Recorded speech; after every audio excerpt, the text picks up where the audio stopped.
Will Smith continues to pull on our heartstrings in this biopic about the father and rise of Serena and Venus Williams. It's time to talk about it. Let's go.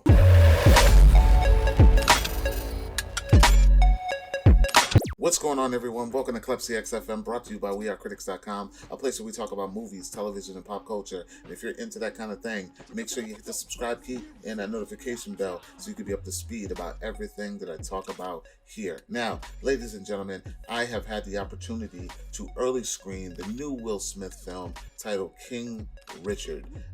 It is a biopic based on the father and rise of tennis superstars Venus and Serena Williams. Now, before I tell you about what I thought about this film, let me tell you a little bit about, what this thing is and who's involved. So it is directed by Reinhold Marcus Green, who hasn't really done a lot, but this was a great opportunity for him to shine, and he does shine, and we'll get into a lot of that, but he does definitely shine. Written by Zach Balin, starring Will Smith, and some new faces, a lot of new faces. Some you may have seen here and there, some you may not have seen. Zanaya Sydney is in this.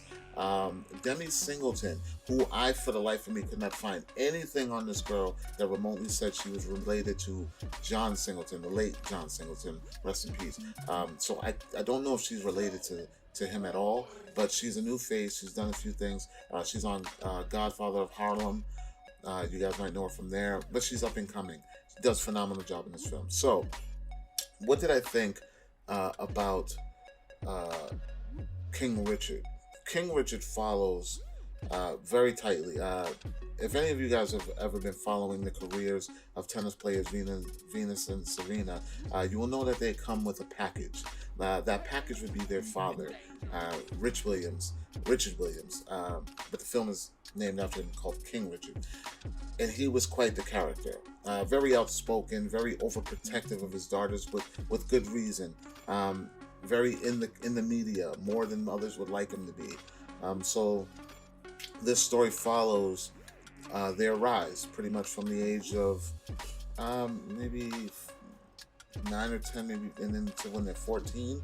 So I would say like between the ages of 9 and 14 and on, a little bit over 14, maybe 15. It's a very lengthy film, very informative, very emotional, very inspirational. Everyone's doing their job. Now, the only fault that I would have with this film is that I know that they had to attach a name to this thing, so to speak, to kind of keep, the interest. I'm surprised it's not getting more buzz. When I saw this early screening, there was barely anyone there. And a lot of people aren't really talking about it, but Will does a great job. He doesn't do anything that's like over the top special, but he does what he's supposed to do to make this thing work. So do I see an Oscar in the future for this guy? No, I don't see an Oscar in the future for this guy. Not for this. Some supporting cast members, maybe. Like John Bernthal is in this film. He does phenomenal. We got Tony Goldwyn in this film, and he does phenomenal. But I really, really enjoyed the chemistry with John Bernthal and Will Smith, because John plays Rick Macy, who is the coach of Venus and Serena in the film, and their chemistry in this is phenomenal. Anytime those two on the screen together, it's a good time. And there were a lot of good times in this. And the one thing that I could say about this film that I really, really enjoyed was that although it's very honest, it's honest when it needs to be honest, it doesn't per se shit on his character. No one's character, really.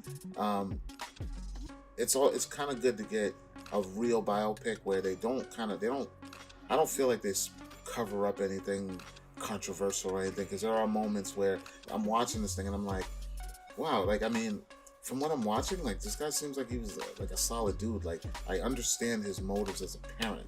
Like, I understand, why he is who he is and where he's coming from.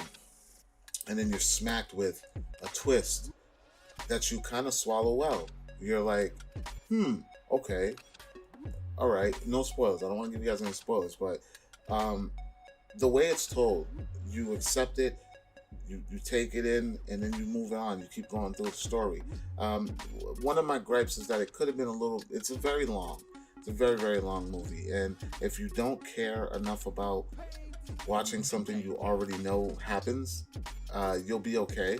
And what I mean by that is, like, we all know the story of Serena and Venus. Like, we know who they are and where they've gone. So if you're willing to sit through a 2.5 hour long film to see some things that you already know, then it's going to be a decent ride. And, there were some things about them that I didn't know, so I was well engaged in the film and I thought it was good. So that's really all I got to say about this film, guys. It comes out November 19th this week, 2021, of course. So I recommend it. I think it's a solid film. Will Smith is back on the emotional tip. It's not like a big blockbuster kind of thing. I'd be shocked if it really does really crazy numbers, but it will.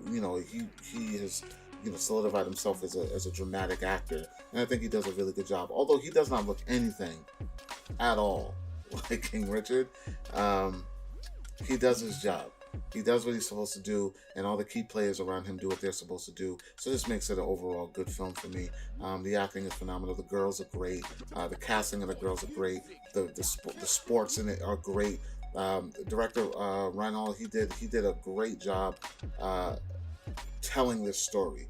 Overall, telling this story is great, the way he does it. So shout out to him. Guys, let me know, are you excited to see King Richard? Have you seen it? Are you gonna see it? Let me know. Like, comment, share. Make sure you subscribe. And for more movie news, television news, pop culture, and our podcast, Critics Talk, check out wearecritics.com. And I will talk to you all later. Peace.